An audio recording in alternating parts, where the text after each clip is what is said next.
하나님 말씀 창세기 22장 1절로 14절까지 받겠습니다. 창세기 22장 1절로 14절 다 찾으셔서 교독합니다. 그 일 위에 하나님이 아브라함을 시험하시려고 그를 부르시되 아브라함 하시니 그가 이르시되 이르되 내가 여기 있나이다. 여호와께서 이르시되 내 아들 내 사랑하는 독자 이삭을 데리고 모리아 땅으로 가서 내가 네게 일러준 산상 거기서 그를 보내리라. 아브라함이 아침에 일찍 일어나 나귀 안장을 치우고 두 종과 그의 아들 이삭을 데리고 번지에 쓸 나무를 쪼개어 가지고 떠나 하나님이 자기에게 일러주신 곳으로 가더니 제3일에 아브라함이 눈을 들어 그곳을 멀리 바라보자. 이에 아브라함이 종들에게 이르되 너희는 나귀와 함께 여기 기다리라. 내가 아이와 함께 저기 가서 예배하고 우리가 너희에게로 돌아오리라 하고 아브라함이 이에 번제나무를 가져다가 내 아들을 산시에 주고 자기는 불과 칼을 손에 들고 두 사람이 예배하더니 이삭이 그 아버지 아브라함에게 말하여 이르되 내 아버지여 하니 그가 이르되 내 아들아 내가 여기 있노라. 이삭이 이르되 불과 나무는 있거니와 번제할 어린 양은 어디 있나이까. 아브라함이 이르되 내가 알아 번제할 어린 양은 하나님이 자기를 위하여 친히 준비하시리라 하고 두 사람이 함께 나아가서 하나님이 그에게 일러주신 곳에 이른지라.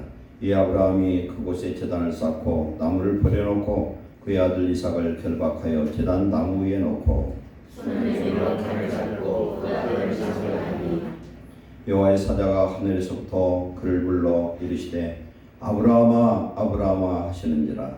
아브라함이 이르되 내가 여기 있나이다 하매 사자가 이르시되 그가 너에게 스스로 드리라. 내게 아무리 나오지 말라. 네가 내 아들 내 독자까지도 내게 아끼지 아니하였으니 내가 이제야 내가 하나님의 경외할 줄 아노라. 아브라함이 눈을 들어 살펴본즉 한 순양이 뒤에 있는데 뿔이 수풀에 걸려 있는지라. 아브라함이 가서 그 순양을 가져다가 아들을 대신하여 번제를 드렸더라.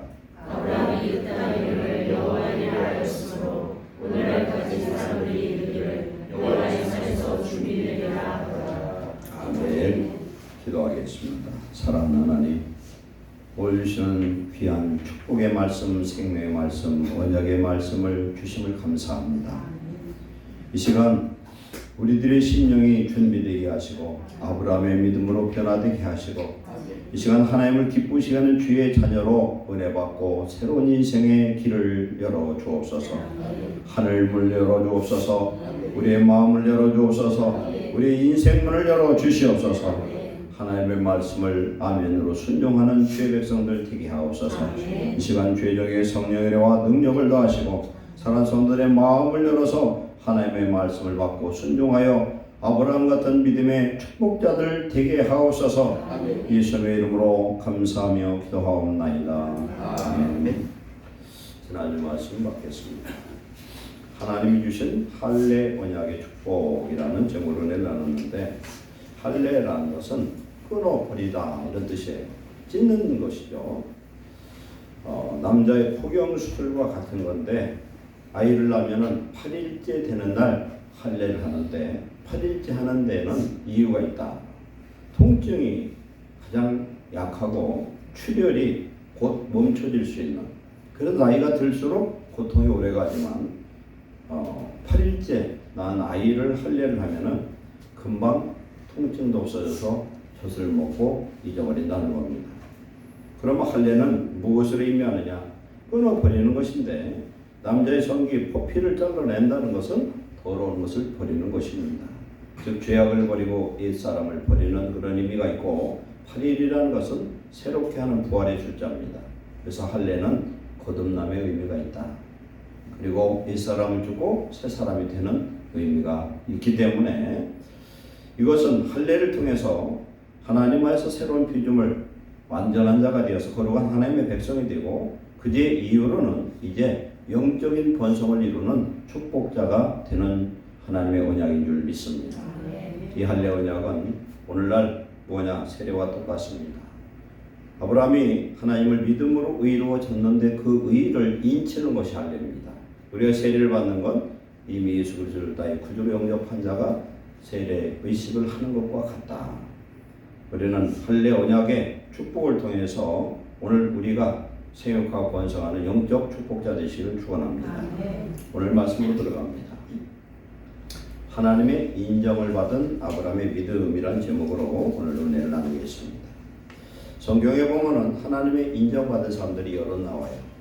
모세는 민수기 10장 13절에 이 사람 모세는 이 세상 모든 사람보다도 온유하다 이렇게 인정을 받았어요. 다윗은 하나님의 마음에 합한 자가 되었습니다. 아브라함은 어떤 사람이냐? 오늘 말씀 보니까 이제야 네가 나를 경외하는 줄 알겠다. 하나님의 인정받는 저와 여러분 되시기를 축원합니다.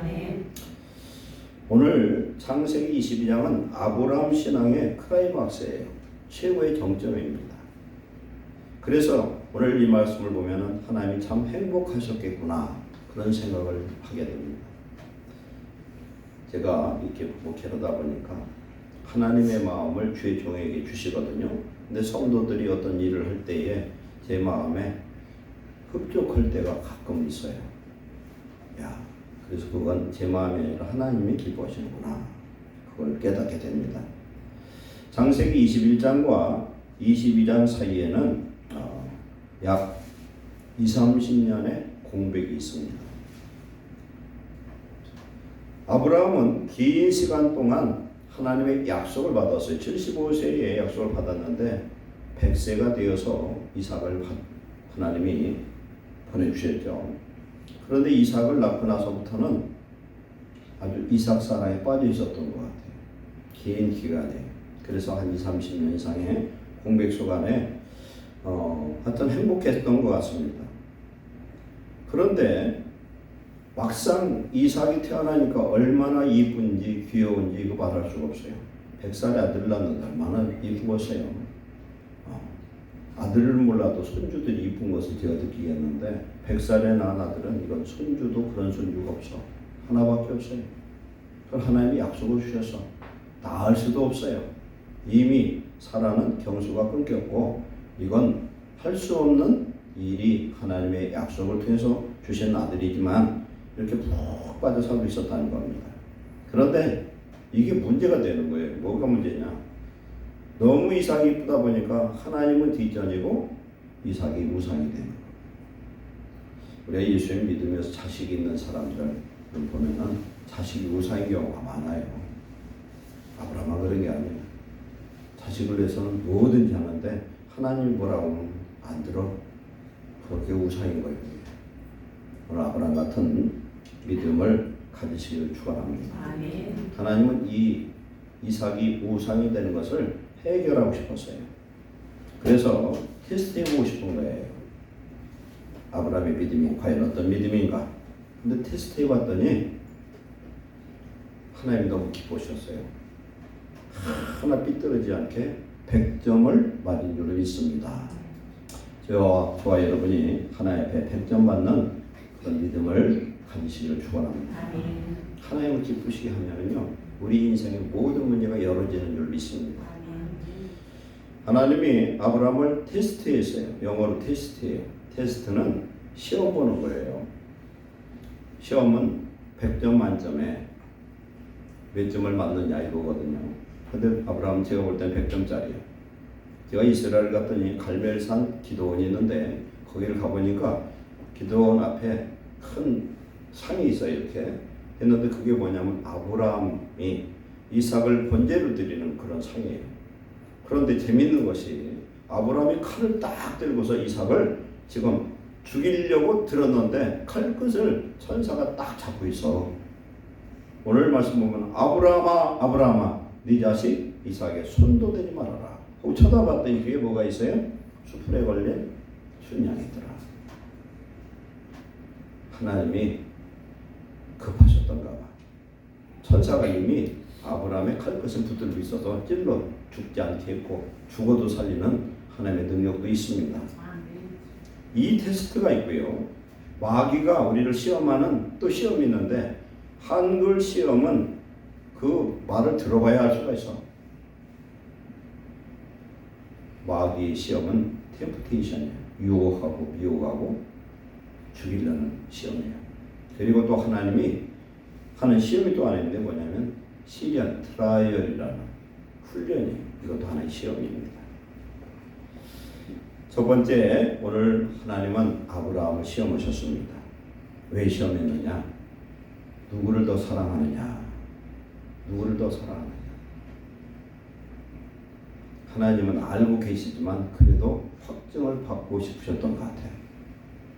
진짜 나를 사랑하는 놈인가 저게. 10계명 중에 첫 번째가 뭡니까? 첫 계명이 나 외에 다른 신을 네 앞에 두지 말아라. 두 번째는 우상을 만들어서 섬기거나 절하지 말아라. 똑같아요. 하나님을 제일 사랑하라는 거예요. 우리가 알아야 될 성도들이 오늘 이 말씀을 통해서 인생이 열리고 새로운 축복이 임하시기를 축원합니다. 우리가 믿어요. 다 믿죠. 다 믿는 건 믿는데 하나님 볼 때 믿음이 천양지차예요. 어떤 사람은 낙제 점수에서 달랑달랑하는 사람이 있어. 그것도 믿는다고 스스로 생각할지 몰라도 이제 이왕이 믿으려면 아브라함 같은 믿음을 간신히 축원합니다. 9가지 은사 중에 믿음의 은사가 있어. 성령으로 믿는 믿음, 절대적으로 믿는 믿음을 간신히 축원합니다. 이러면 인생은 끝나는 거예요. 어떻게 끝나느냐? 완전히 하나님 책임져 주셔요. 이 번제를 통해서 이삭의 인생은 완전히 하나님 보장하셨어요. 그 축복을 보면은 이삭이 농사를 질 때 하나님 100배를 거뒀더라.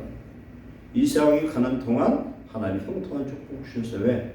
이삭은 자기 아버지와 함께 자기의 생명, 자기 스스로 번제를 드린 그런 믿음의 사람이었어요. 오늘 이 말씀은 우리 성도들에게 엄청난 축복의 말씀인 줄 믿습니다. 인생을 우리 알아야 돼요. 출애굽기 34장 14절에 보면은 너는 다른 신에게 절하지 말라. 여호와는 질투라 이름하는 질투의 하나님이니라. 아멘. 질투가 하나님에게서 왔더라고.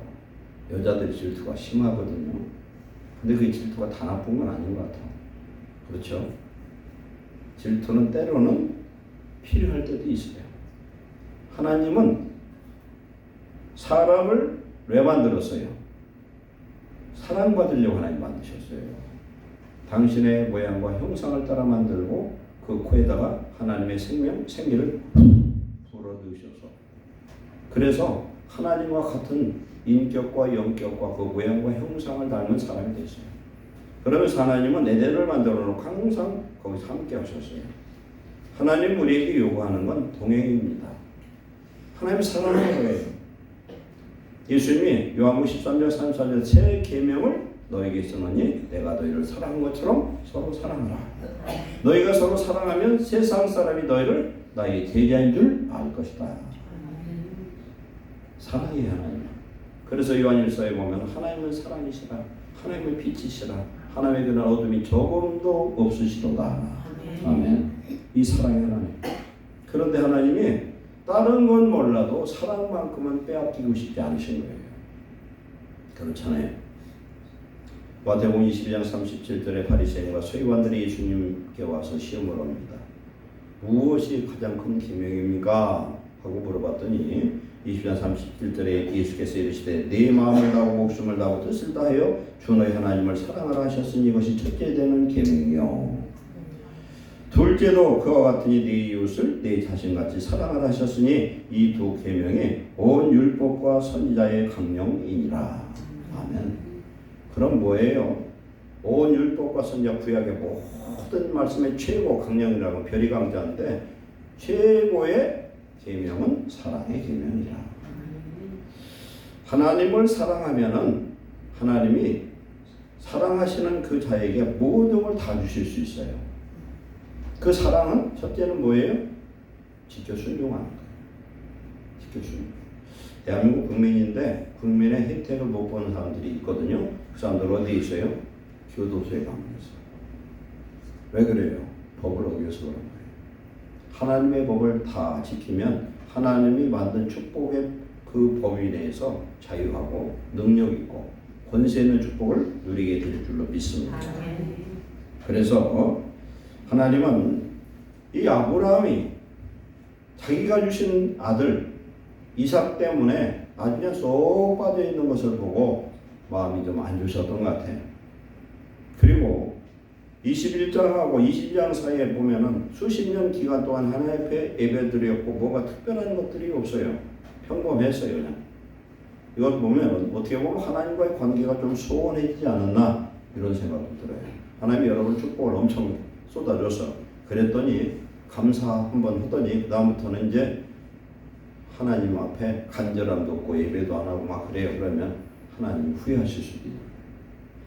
그래서 하나님이 주기도에 일용할 양식을 달라고. 어떤 사람이 하나님의 사랑을 느끼느냐? 매일 때거리가 없는데 자고 일어났더니 쌀자루가 있는 거야. 이런 기도가 어디가 있어? 그게 축복이에요. 그게 하나님은 그런 축복을 주고 싶으신 거예요. 평생 먹을 걸 주면 평생 안 찾아온다니까. 평생 먹을 걸 주죠. 간절히 기도를 안 해. 우리들 보면은요, 성도들이 이렇게 보면은 자기 한계를 딱 정해놓고 나는 여기까지만 신앙생활 해야 되겠다 하는 사람들이 2명 있어. 우리 교회 2명 있어. 2명 중에 자기가 들었나 한번 보셔. 평생 새벽 예배 한 번도 갈 생각도 안 해본 사람도 있어. 새벽 예배를 왜 하라고 하냐? 어떤 목사님이 새벽마다 일어나라니까 얼마나 괴로운지 모르겠는데, 근데 그 목사님은 덜 된 목사님이야. 그래도 제가 기도해보고 목사가 돼보니까 새벽이 제일 좋은 시간이더라. 새벽에 하나님 만날 수 있어요. 새벽에서 강단에서 불과 몇 분이라도 성경을 읽으면 머릿속에 쏙쏙 들어와. 근데 낮에 보면 잘 안 들어와. 새벽 예배를 만든 분이 있거든요. 누군지 아세요? 예수님이요. 예수님. 하나님이 사람으로 이 땅에 오셨음에도 불구하고 새벽마다 깨어서 한적한 곳에서 기도했고요. 철야 예배를 누가 만들었냐? 철야 기도를 그것도 예수님이 만들어주셨어. 저녁에 피곤하잖아요. 그 수많은 사람들 안수해서 병을 고치고 귀신을 내쫓고 연약함을 치료하는 그런 사역과 말씀을 전하는 이 사역 속에 몸은 만신창이가 되어 무너져요. 사람은 똑같은 거예요. 그런데도 한밤중에 제자들 보내놓고 꼭 산에 가서 기도하셨다. 기도해야 돼요. 그런데 기도하지 않으면은 육적 사람을 벗어날 수가 없어요. 우리는 기도할 때 하나님의 말씀을 자꾸 읽고 듣고 묵상할 때 성령의 역사하신 줄 믿습니다. 기도를 1시간 이상은 할 수 있는 실력이 되어야 돼요. 여러분. 1시간 기도에 하나님 응답하는 건 아니지만 1시간 기도하는 게 지루하지 않고 기도할 때 하나님의 평안이 임하고 성령이 내주하시고 내 마음속에 소망도 주어지고 하나님의 음성도 듣고 그럴 수 있어야 돼요. 온 세상에 특별히 우리나라가 지금 얼마나 어지러워요. 깜깜해. 어떻게 보면 깜깜할수록 깜깜하면은 들려요 안 들려요? 예? 누가 뭐 그랬더라고. 깜깜해서 안 들린다고. 깜깜하면 더 잘 들려. 눈이 막혀 있습니다. 이 깜깜한 세상에서 하나님의 음성 듣는 자 되시기를 축원합니다. 하나님은 이 시험을 통해서 아브라함을 흔들어 보고 아브라함의 신앙을 좀 점검해 보기 원하셨습니다. 인생의 생명의 근원이 하나님으로부터 시작됐어요. 우리에게 가장 중요한 분이 누구냐면 하나님이세요. 하나님보다 더 중요한 분은 없어. 하나님 때문에 내가 있는 거예요.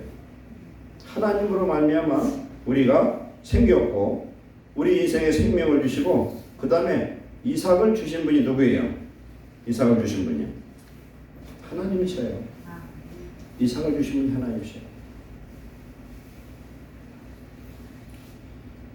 하나님이 아브라함에게 이 명령을 딱 주셨어요. 독자 이삭을 내가 너에게 보여줄 곳에 가서 번제를 드리라는 겁니다. 하나님은요, 아브라함뿐만 아니라 오늘 저와 여러분의 믿음도 시험하실 때가 있어요. 믿음은 뭘로 나타나냐? 행함으로 나타납니다. 순종으로 나타나는 줄 믿습니다. 저와 여러분은 하나님보다 다른 어떤 것을 사랑하는 것은 없는가 한번 시험해 보시기 바랍니다. 하나님보다 더 사랑하는 건 없는가?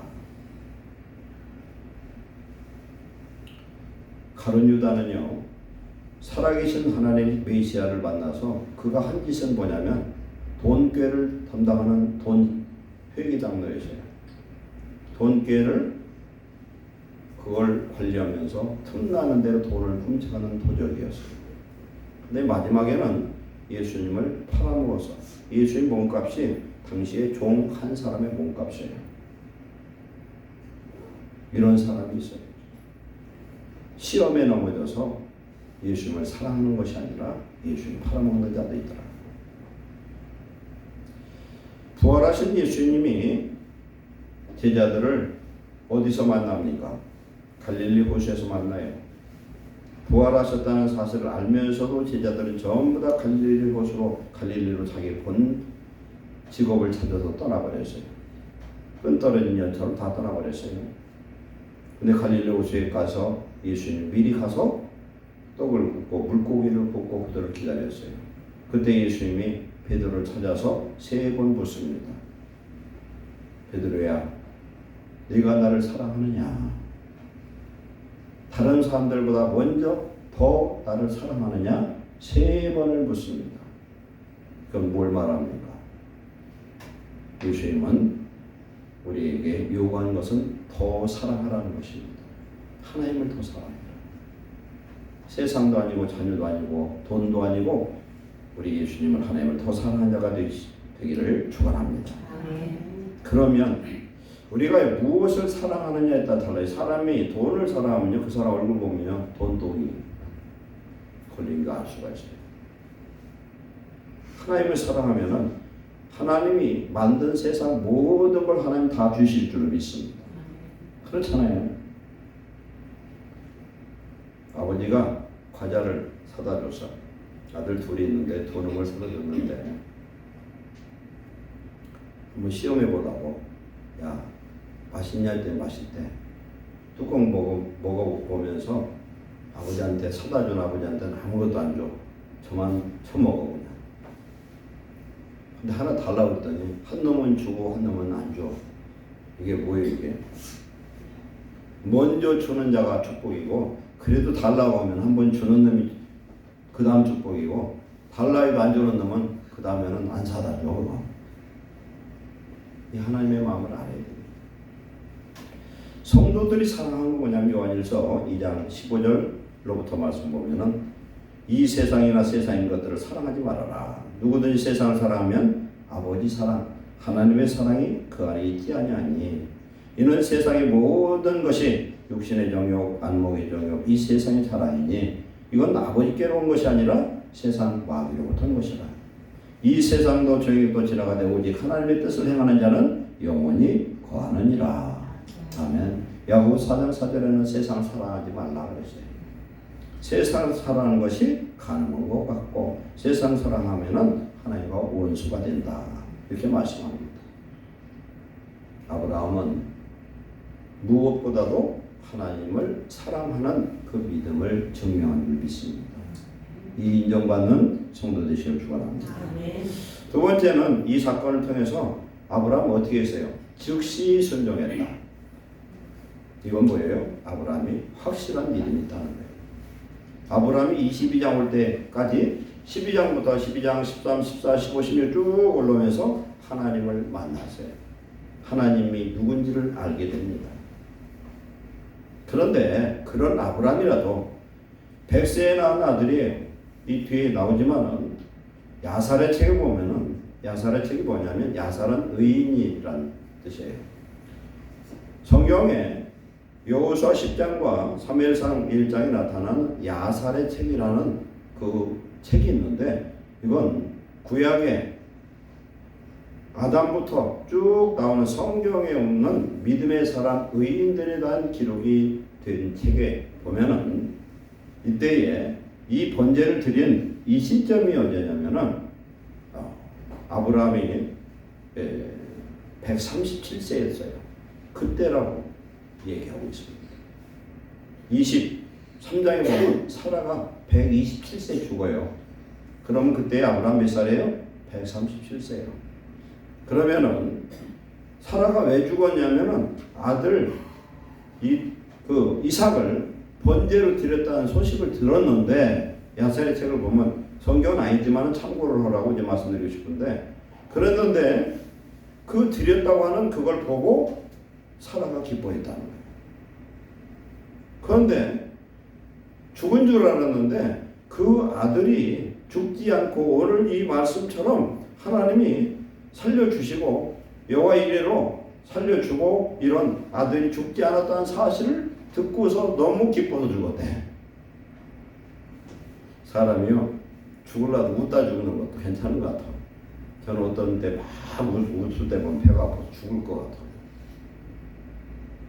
울다 죽는 것보다 웃다 죽는 것도 괜찮아요. 죽더라도 벼락 맞아 죽으면 안 되고, 웃다 죽고 감사하면서 죽고.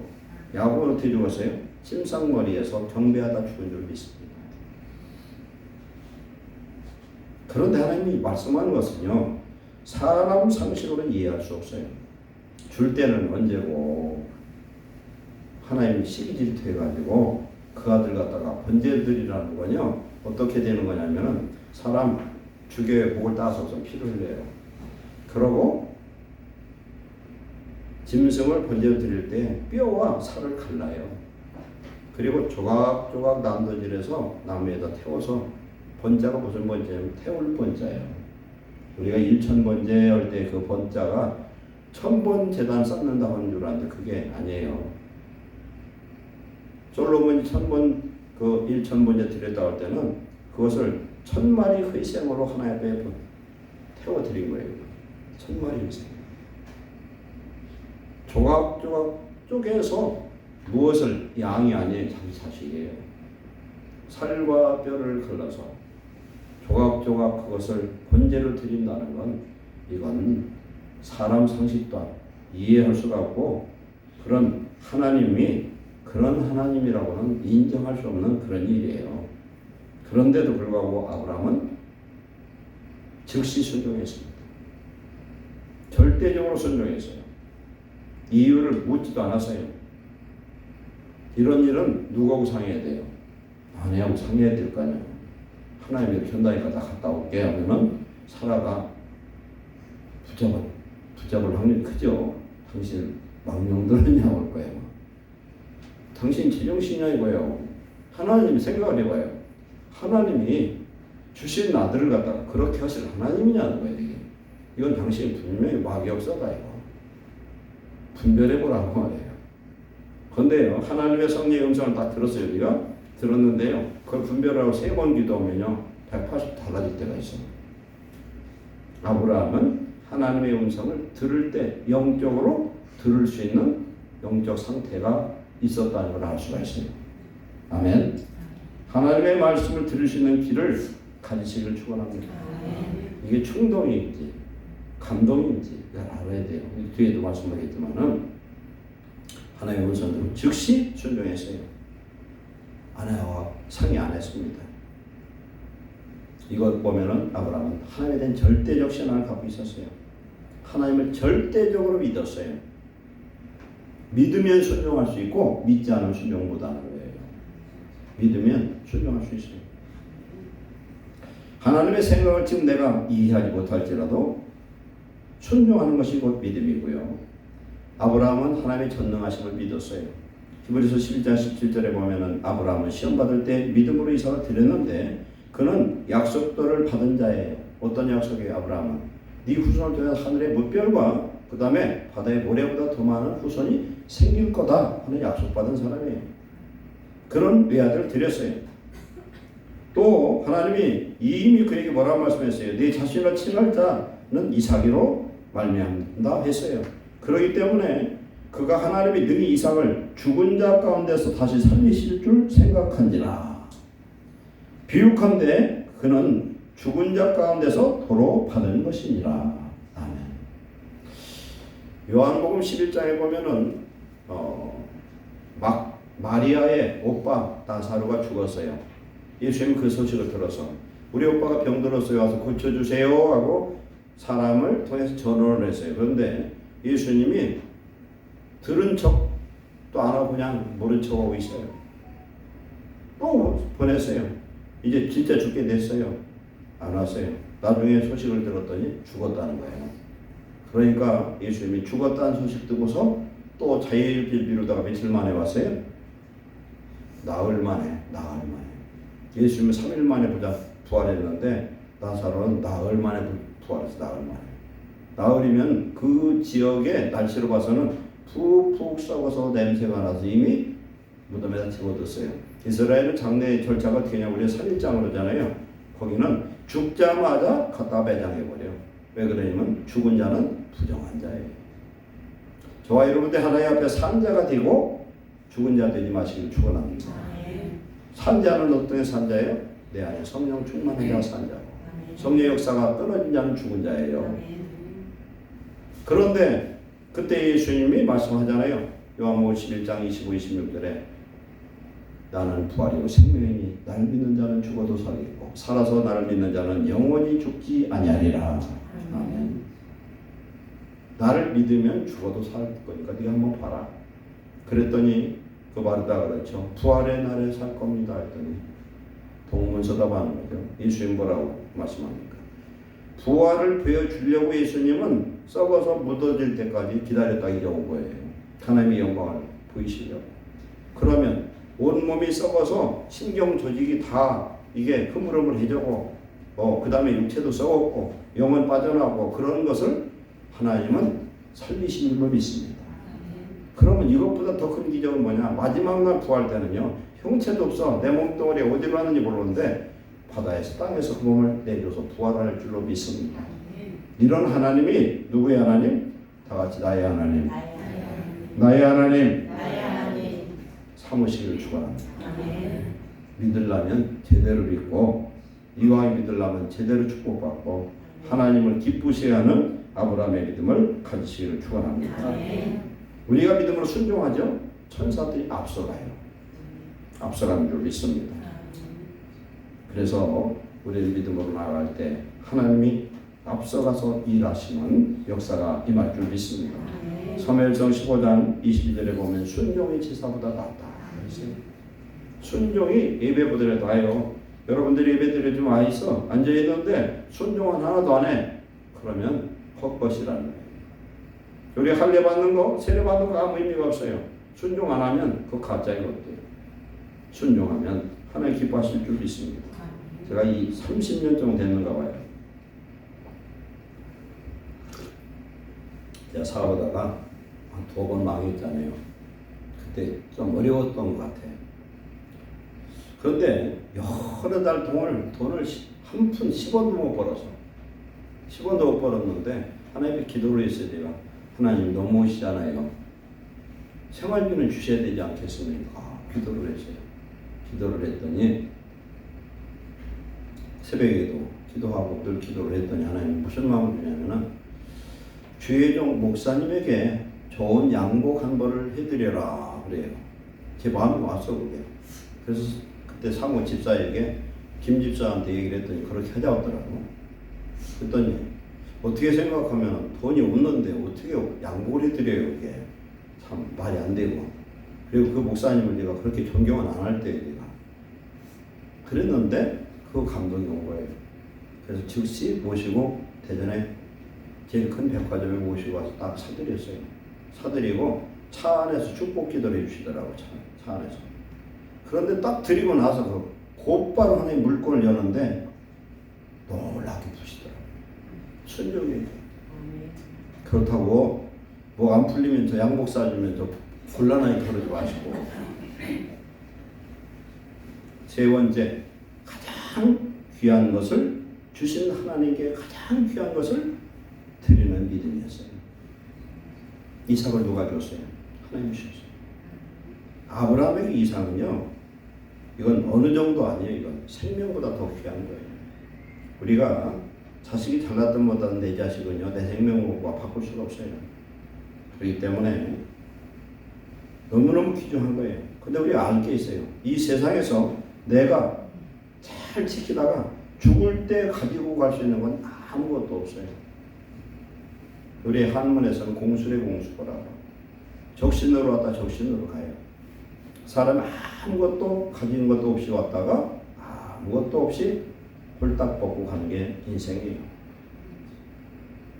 그러므로 우리는 먹을 것과 입을 것만 있어도 감사해야 될 줄 믿습니다. 디모데전서 6장 9절 10절 보면 부활해 하는 자들은 가지가지 시험과 올무가 오고 돈을 사랑함이 일만하게 뿌리가 된다 이렇게 말씀합니다. 하나님은 아브라함에게 명령한 거예요. 가장 소중한 것을 내놔라. 그런데 하나님이 아브라함에게 이 시험을 하는 목적은 반드시 나를 더 사랑하냐 덜 사랑하냐 그런 차원의 시험만이 아니었다는 사실이에요. 뭐냐면은 하나님이 이렇게 명령하신 것은요 더 큰 것을 주기 위한 축복의 명령인 줄 믿습니다. 하나님이 저와 여러분에게 어떤 걸 명령을 하잖아요. 내가 할 수 없는 걸 명령을 하면은 하나님이 복 주시려고 그러는 거예요. 복을 주시려고 그러는 거예요. 하나님 그거 뺏어서 뭐게? 하나님에게 모든 게 있는 줄로 믿습니다. 우리가 하나님을 뭘 통해서 알 수 있냐면 성경을 보면 하나님 알 수 있어요. 그 성경을 많이 알아야 돼. 그리고 기도하면은 성령으로 하나님을 깊이 알 수 있는 줄 믿습니다. 하나님은 사랑하는 자가 소중히 여기는 것을 빼앗는 잔인한 하나님이 아니십니다. 더 풍성히 주고 싶은 하나님이세요. 그렇기 때문에 사랑하는 자가 귀중히 여기는 것을 그러나 하나님은 우상이 되지 않기를 원하셔요. 그래야 하나님 축복하실 수가 있어요. 그렇기 때문에 성도들은 우리는 우리 인생 속에서 가장 귀한 것을 드릴 수 있는 그런 축복을 받으시기를 축원합니다. 가장 소중한 것. 저는 제가 수십 년 전이 오래됐죠. 제가 평신도 때 교회 건축을 하면서 그 교회가 대한민국에서 가장 어려웠던 교회 중에 하나였어요. 골조가 7년 세워놓고 있었던 그런 교회를 저도 사업을 망하고 쫄딱 망한 그런 상태에서 하나님께서 그때그때 음성을 주셨어요. 빚이 굉장히 많을 때 하나님이 송전 건축을 헌금 얼마를 작정하라고 하더라고요. 근데 뭣도 모르고 작정을 했어요. 작정을 하고 났더니 이게 믿음인지 충동인지 혼돈이 돼가지고 한참 마음고생을 했는데 제 마음에 꺼지지 않는 불길이 하나 있는 거냐면 하나님이 나를 통해서 저 성전을 완성할 것이다. 그런 메시지가 왔어요. 할 수 없는 가운데 정말 할 수 없는 물질을 마음에 감동이 와서 즉시 감사함으로 이행을 했어요. 여러 번 그렇게 했어요. 그런데 하나님 그 일을 이루시더라고요. 근데 그게 이례적인 것이 아니라 그 사건을 통해서 하나님이 오늘까지 제게 필요한 일용할 양식을 하나님 공급하신 줄 믿습니다. 하나님 심은 대로 주셔요. 이걸 꼭 알아야 돼요. 가장 소중한 것을 드릴 수 있는 믿음. 이 믿음을 받은 자가 축복인 줄 믿습니다. 오늘 말씀을 보면요. 종을 둘을 데리고 와고 나귀를 해서 나귀에다가 나무를 싣고 왔어요. 그런데 왜? 나귀를 들고서 그 모래와 번제단까지 가지 다 종도 내려놓고 나귀도 내려놓고 나무단 짊어지고 누가 갔어요? 이삭이 갔어요. 그럼 여기에서 제가 야살의 책을 떠나서 이삭은 나무단을 짊어질 수 있는 젊은이 정도 이상 됐다는 내용이에요. 그 나무단이 뭐예요? 예수님의 십자가예요. 독자 이삭은 마음으로만 받으시고 하나님이 독생자 예수님을 이 땅에 보내서 우리의 모든 죄의 짐을 담는 해결하시는 번제물이 된 것을 믿으시기를 축원합니다. 하나님 앞에 드렸을 때 이런 놀라운 축복이 있어요. 마리아는 자기 오빠가 사흘 만에 부활하는 것을 경험을 했어요. 그리고 예수님이 십자가 달리기 전에 자기 집에 초대해서 식사를 대접할 때에 자기에게 가장 소중한 옥합을 깼습니다. 그 옥합은 뭐냐면은 당시 처녀가 결혼하려고 준비하는 향유예요. 300데나리온이에요. 한 데나리온은 노동자 하루 품삯이에요. 우리나라 노동자 하루 품삯이면 10만 원이 넘어요. 요새 잡부가 한 15만 원 나온다. 그럼 15만 원 300던 날 4,500만 원이에요. 그럼 처녀에게 이것은 가장 소중한 인물이에요. 그것을 깨어서 예수님 발에 묻고 닦고 예수님께 감사한 줄로 믿습니다. 제가 아는 어떤 장로님이 있어요. 제가 성전을 그때 건축위원장으로 성전을 지을 때에 교회에 대출을 해준 신협 이사장이었는데 그때 신우신협이라고 있었어요. 그 이사장님이 정말 말도 안 되게 그 대출 해줬어요. 그 교회를 짓는데 굉장히 어려울 때 해줬는데 그분이 하시는 말씀이 그러더라고요. 자기가 참 많이 축복을 받았대요. 그런데 이 축복받은 건 오로지 하나님의 은혜라는 거예요. 그러면서 자기 교회, 그 당시 큰 교회에 있어요. 큰 교회 건축하는데 거기 장로님이었었는데 그 당시 이제 자기 집사였고 자기 집이 전세 보증금이 500만 원이었대.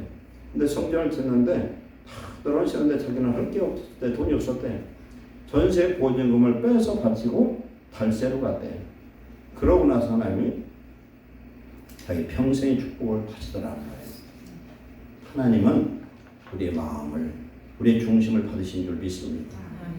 우리가 힘들수록 더 힘써서 하나님 앞에 충성 봉사하시기를 축원합니다. 우리 교회 성도들은요, 다른 교회보다는 굉장히 충성 헌신들 다 해요. 그러나 우리 인생을 바꾸는 놀라운 축복에 그런 기회가 왔을 때에 우리는 물질뿐만 아니라 내 시간과 몸과 모든 것을 하나님께 드리는 자 되시기를 축원합니다. 사도행전 4장에 보면은 바나바라는 사람이 사도들 앞에 자기의 밭을 팔아서 바쳤어요. 그건 성령의 감동이었어요.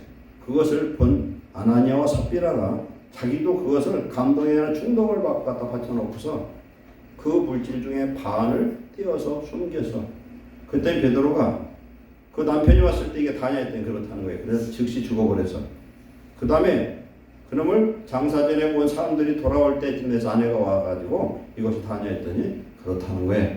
그래서 또 죽어버렸어요. 죽기 전에 무슨 말 했습니까? 네가 드리기 전에도 네 거고 드리기 이 모든 것이 네 거 아니냐. 왜 성령을 속였느냐 그랬어요. 하나님 반을 숨기고 잘못은 그것보다도 하나님 앞에 숨겼다는 거예요. 거짓말했다는 거예요. 이건 뭘 제가 말씀드리냐면 하나님께 하는 일은 뭘로 해야 되느냐. 감동을 하시길 축원합니다. 충동을 하시면 안 돼요. 그럼 시험 들어요. 감동을 하십시오. 다윗은 하나님의 성전 짓는 걸 그렇게 사모했던 사람이에요. 다윗이 하나님 앞에 드렸던 여러 가지 성전 예물들 100% 준비해놓고 솔로몬은 성전만 지은 거예요. 모든 준비는 다 했어요. 금만 10만 달란트예요. 한 달란트가 34kg이에요. 10만 달란트면 얼마나 되느냐면은 3,400톤이요. 5톤짜리로 지금 얼마 됩니까? 어마어마한 거예요 지금. 그래서 우리나라 우리 돈으로 따지면 약 90만 돈이요. 90만 돈. 현실가로 했더니 540조야. 우리나라의 이상하고 비슷할 정도. 금만 그래. 은은 100만 달란트예요. 노철 부지기수로 많았어요. 그렇게 성전 짓기를 사모했어요. 저는 다윗의 마음이 저는 이해가 되는 사람이에요. 제가 그때 쫄딱 마이가 돈도 없고 빚 구덩이였는데 성전을 하나님이 나를 통해 지을 것 같은 믿음이 오고 짓고 싶었어요. 그래도 하나님이 하시더라는 거예요. 뭘 말씀드리냐. 여러분의 소망이 세상의 소망이 아니라 하나님을 위해서 하나님 나라를 위해서 하나님 기뻐하는 일을 소망 삼으시기를 축원합니다. 그랬더니 하나님 어떻게 하셨어요? 이 오늘의 결과는 하나님이 친히 준비하신 줄 믿습니다. 모레아나 여호와 이레 똑같은 뜻이에요. 하나님은 이미 그 지명조차도 미리 준비하셨는데 똑같다. 아브라함은 하나님의 믿음에 엇나가지 않고 100점짜리 믿음이 되었다. 이제야 네가 나를 경외하는구나.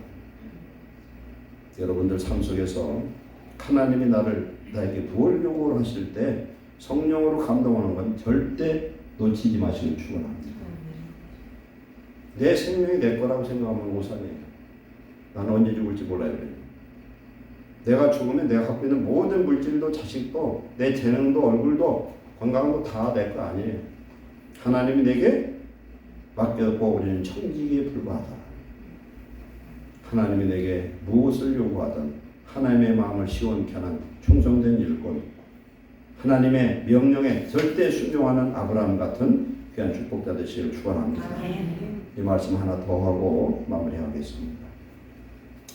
열왕기상 17장에 보면은 엘리야를 통해서 이스라엘 나라에 3년 기근, 3년 가뭄이 와요.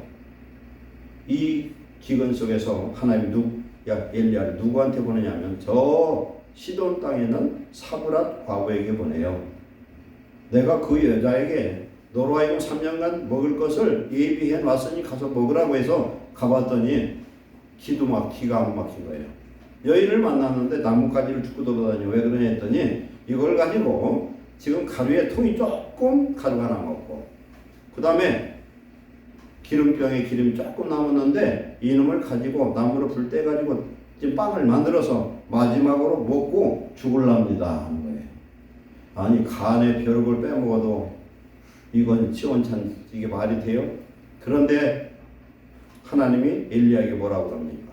너는 그 여인에게 얘기해서 떡을 만들고 빵을 만드는 놈을 너한테 먼저 갖고 오라고 해라.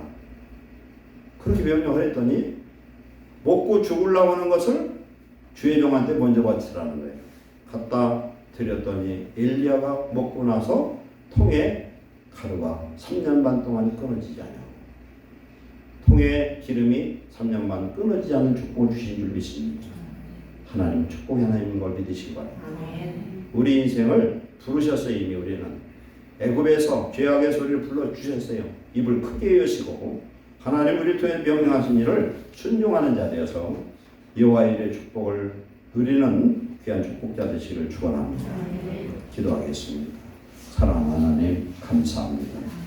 살아계신 하나님이 우리의 아버지 되심을 감사합니다. 우리에게 믿음의 은사를 주시옵소서. 성령의 음성을 듣는 자가 되게 하옵소서. 말씀을 들으면 순종하는 자가 되게 하옵소서. 예루살렘 모든 성도들에게 아브라함의 믿음을 주시옵소서. 아브라함의 순종을 주시옵소서. 즉시 순종하게 하시고 하나님의 마음을 기쁘게 하는 자 되게 하여 주옵소서.